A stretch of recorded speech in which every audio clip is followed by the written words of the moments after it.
Ever built an AI agent only to wish it spoke your brand voice? I ran into that specific problem while building an Instagram agent for a client. Sure, ChatGPT is smart, but fine-tuning it with fresh, tailored conversations makes it next level. So, I built a simple web app that converts your chat logs into JSON lines training data using an N8N workflow. This will train an LLM model within seconds. So stick around and I'll show you exactly how it's done. I'll quickly show you the prototype build for my client. My client is an e-commerce coach and wants to capture leads using Instagram DM messages.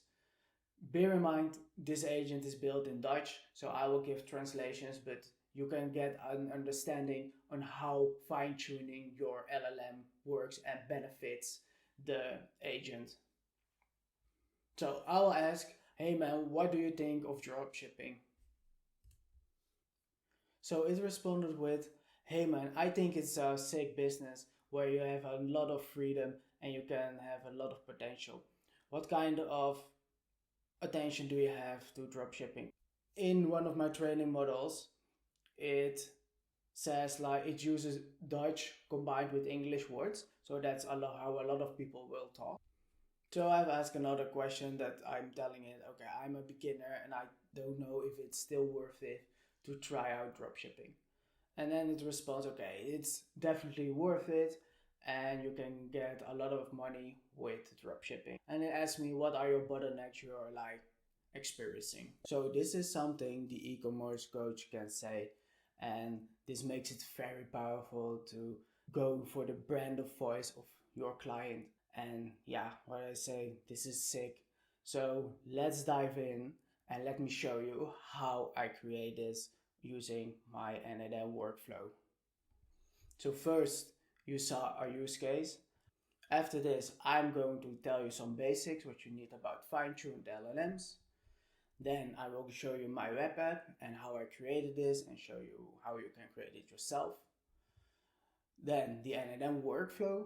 And lastly, a live showcase of how it's work and how you can train your LLM. The advantage of a fine-tuned LLM, as you could see in my demo, you saw how it responded in the way I wanted to respond, but now I will show you a comparison. So this is a no fine-tuning model, and hey, what do you think about dropshipping? You get a very generic response, and quite long actually. Then this is the fine-tuned model. It's like it's using bro and the word sick, and that's how I wanted it to talk. So the prompt over here is like, okay, you are going to use a little bit of slang, shorter sentences, simple language, practical tips, and so forth. And as you can see, the one fine-tuned has like the example conversations. So this will be very much tailored to how this person is going to speak. Okay, some of the basics. I'm using OpenAI. This basics can change for other platforms. You can also use Gemini to fine-tune. I will only talk about OpenAI.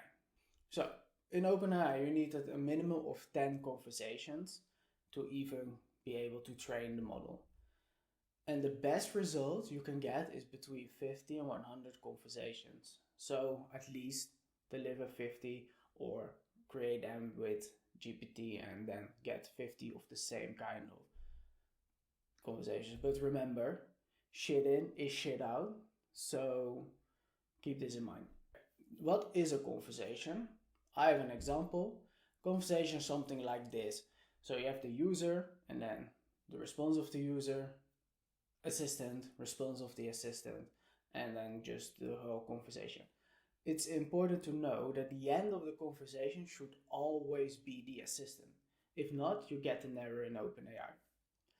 What you also can do is, for example, you want the brand of voice to be for social media or blogs or whatever, and then you can use the user as, okay, write me a blog post about lipstick, and then the assistant, and that will give you the blog post exactly as you want it.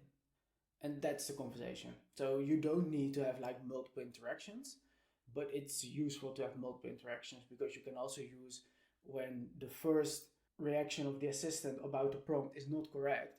You just say, oh, can you write it in a little bit more of an informal tone, and then put something else so it knows the iteration process. That's very powerful. Okay, the file format. OpenAI wants a JSON line file. And there's just a text file with JSON in. It's not the same as just a JSON file, it's different. This is how it should look. So first, we're having like the system prompt. So this is the role system, and then you have like, yeah, you are this, this, and this. After this, you get the role of the user. So your user, this was basically this message. And then you have the role of the assistant, and that's basically this message. And then will continue until the last response. So in this file, you have like 10 different conversations, and it's important to put each conversation in one line because that's the format how OpenAI wants it. Okay, so this is the design of my web app. As you can see, we have the name of the model, the LLM type, the role, this is the system prompt, the conversations. We can upload different files for the conversations, enter them manually, add another conversation, and submit button. So first I started out with Lovable because this was quite easy. You just have the prompt, you tell it what you want your app to do, and if you have the prompt with everything you want, you just click on enter. It does whatever it does, and then it creates the application. It was great, but in the end I wanted some more control, a little bit more deep dive and technical stuff. So I went for Cursor in the end. So this one is created by Cursor, but I'm going to show you both. So first we have Lovable, and on the left side we have the prompt, and on the right side we have a version of the web app. And yeah, it's just like I described. You have the prompt, and then with everything the application needs to do, and on the right side you can use the application. I will show you how I started this, and the prompt, you can find the prompt down below in the description if you want to recreate this web app. Okay, in Lovable we're pasting the prompt, and now we let the prompt do whatever it wants, and it's going to create the application. And this will take a couple of minutes, and you can see the progress down below so you can keep track of what's going to do. Okay, well, it's generated an error. Let's try to fix the error. This can happen, and then you just need to ask Lovable to do it again. Okay, after 2 errors, it fixed it. This didn't happen before, so yeah, it's not really that reliable, but in the end it fixed it, so that's great. Okay, let's try it out now. What it does, it should, like, in the end put a JSON structure when we press submit, and this structure in the end will be sent to n8n.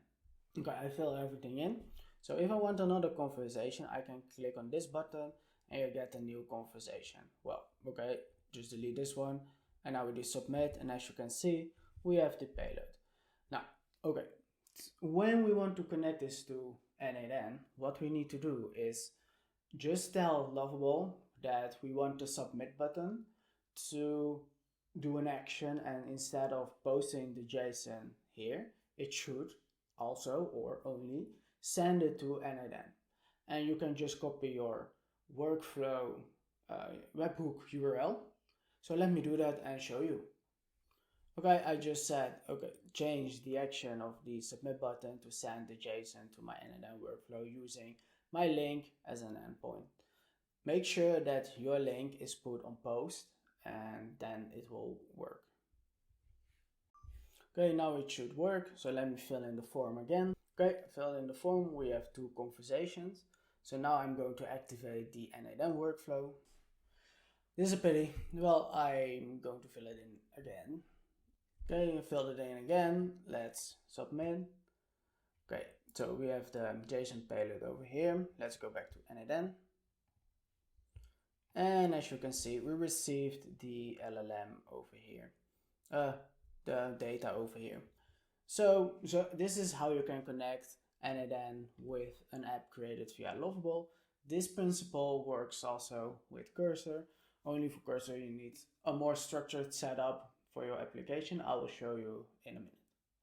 Okay, so for the Cursor, I'm using the Lovable prompt again, so the same one I used in my previous showcase. On the right side, you can chat with the agent and it can build stuff for you. So the first goal, what to do is take the prompt and write this in a better markdown and then paste the prompt. And then you can use it for context.md file or readme.md file. This file will then structure the way Cursor should handle the creation of the application. And this is very powerful because in the end, when the application is, or when the file is created, for example, this one, as you can see, it is very structured. So if there is something that's not correct, I can change it. So in this case, for example, here, you have the LLM model, it's a drop down, okay, the base model selections 4.0 mini. Yeah, we all know 4.1, way to go. So that's what I can change. Maybe I want other features, I can add it as well. So you have a little bit more control before you are going to start with the development. But this will contain a little bit more knowledge of technical and coding. So if you have no knowledge at all, you can go with Lovable. And if you don't want to have some customization, feature-wise, then without using your prompt amounts, just go for Lovable. You can change the styling in Lovable by yourself, but not the code itself. And with Cursor, you can. So that's up to you. After we have the file with everything we need to do, we are going to create another prompt and make sure you tag the file where your context is stored, or it is readme or context, and then give me the most optimal folder structure of the web app and add this in the context file. So what it does, then it gives a structure of the web app, and it will think about it, and then it will give a nice structure. You can change it, and that will give you a little bit more consistency and hand-holding with creating the application.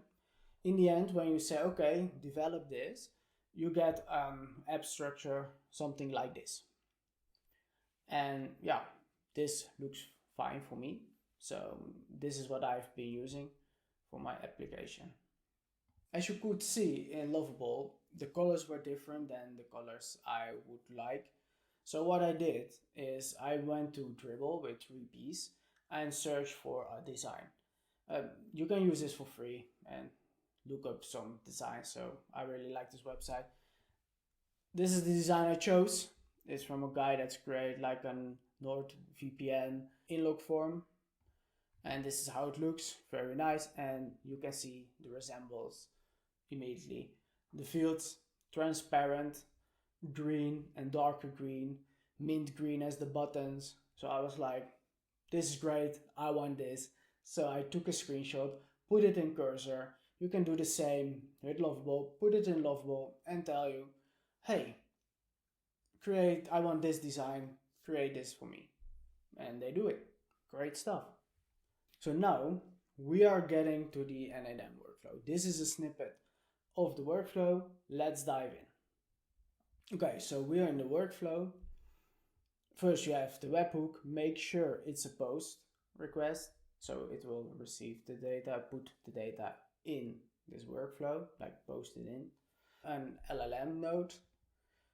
This prompt will get the data, like the JSON data. So you can see here, this is an example. So it will get the data and then structure it in the way it's needed for the JSONL file.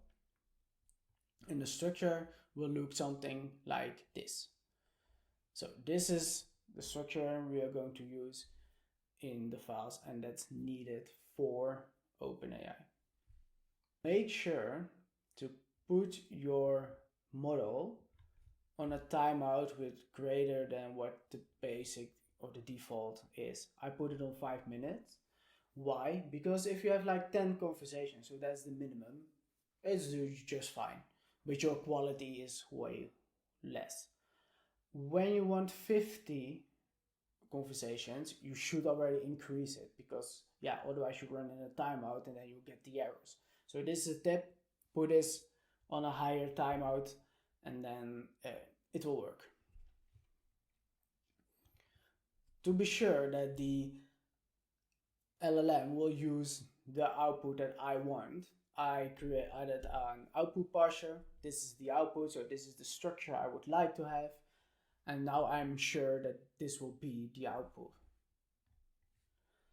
This code snippet will just get only the messages, because in the output, like I showed you, is you also have like the model name, the model type, conversation amount. Now, the model name and the model type we are going to use in the API call to n8n to define and distinguish our trained LLM. But we now only need to have the messages from the conversation. So this will be 2 messages, and we only need it on 2 lines. This node convert to file is going to convert it to a file. Make sure to put it on convert to text file, because the convert to JSON file, that's not working. And the JSONL file, like I mentioned before, is just a text file with JSON structure in it, but it's just a text file. You can name this whatever you want. My previous input was named JSONL, so I'm doing it here. The output will be the same. And then, important one, use a custom file name. With this custom file name, you can add the extension in the end, and this will make sure that the file it will create has this extension. I didn't know this before, but this is very powerful, so a great tip for if you have other files you want to output. But this works great. Now the output is a JSONL file with the correct extension. Now we have just an OpenAI node. This is just the upload file node. And yeah, you just connect your OpenAI account, just say file, upload the file, the name of your file, JSONL in my case. But then the purpose, on default it's on assistant, but what you want is you want it to be on fine-tune, because we're going to fine-tune the model and no assistant. So this is important. After this, we have the API call to OpenAI. We have the authorization, the key, content type, okay, the basics. Then we are sending a body in JSON file, JSON structure. The training file, the ID is, we get it from the OpenAI node. Then we add the epochs. That will mean the amount of iterations the training is going to do. The maximum is 10. So you can decrease this one if you want, but I use the maximum. So I'm sure that it will get the best result, and it will also, downside is it will also cost more time and cost more tokens. So keep this in mind. You can change this to whatever you want, but the 10 is maximum. Like I said, model, the model of the name, this will, just mention which LLM you want to train. The suffix, this is the name of the model. So this, will get you like GPT 4.1 mini and the name test agent, or otherwise it will is like GPT 4.1 mini, a lot of numbers and letters and whatever, blah, blah, blah. And then, everything is the same. So you don't know if I'm like, okay, which one did I train? Yeah, you can get a new one. But if you have multiple new train, but you want to go back to another version, I can recommend adding this one. Will save you a headache. Another thing to make a quick note is you can't delete fine-tuned LLMs via the OpenAI platform. yeah, I don't know what you think about this one, but yeah, this is it. It's not possible. What you can do is create an API to delete an LLM, fine-tuned LLM. Great piece of software. Great, user friendly and stuff. But yeah, I can create a workflow for this. It's not in this video. Yeah, for now, I'm also just running it with multiple models and just scrolling through my list and select the one because I only trained a few models. It's not that quite big of a list, but I can recommend looking into this one if you want to delete a few. Yeah, and this was the whole workflow, and this will train the LLM basically. Now I'm going to show you a live use case of my application, and you can see it train an LLM. Okay, so this is my web app. Let me fill out the form. What we are going to do is we create a real estate agent that's going to respond in every sentence with the word bro. So I filled it in. Now what I'm going to do, instead of writing my own conversation, I'm going to upload one. So I have a predefined file, so it's this one. And this one will contain around 50 conversations. And the one is bigger than the other, but this will give a nice idea of, yeah, what the LLM should expect and should do. All the conversations are uploaded, and we can read through them, delete them if we want, edit them, whatever. And there are like 55 of them. So now I will upload it to my NLM workflow, and first let me start the workflow. Go. And my model is being fine-tuned. This may take a while. Nice, great. Let's go back to NLM. You can see it's running and it's processing the data. So now we have to wait a few minutes before this is done. As you can see, the flow finished. So let's go to OpenAI. The fine-tuning is working. So now wait a couple of minutes before this is done. You will get an email notification as well. So that's why I didn't build in an email notification inside of NIDN, because yeah, OpenAI will send it if it's failing or if it's correct. So you can always check your email when it's done.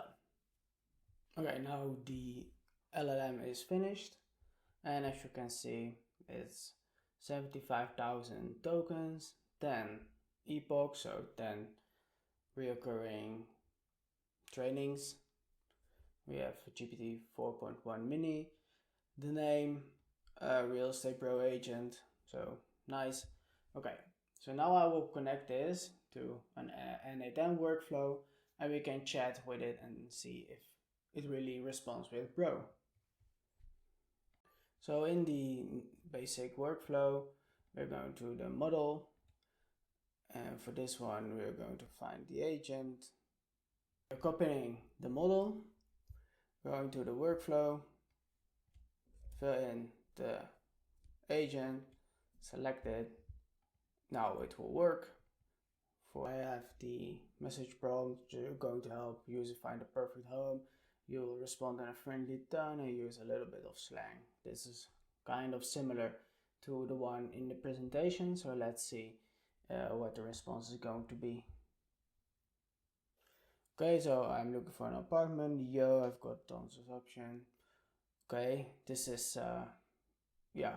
Well, okay, let's see what the reaction will be if I switch the LLMs. So now I have 4.1 mini. So this is a different tone. Well, it didn't actually use the word bro, but that's what it should do.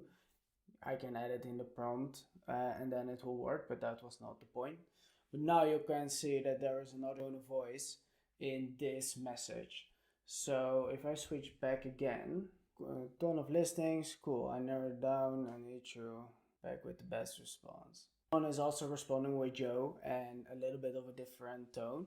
Get a little bit more and the conversations could be a little bit more high quality, I guess. But now you have seen the difference live with the two models.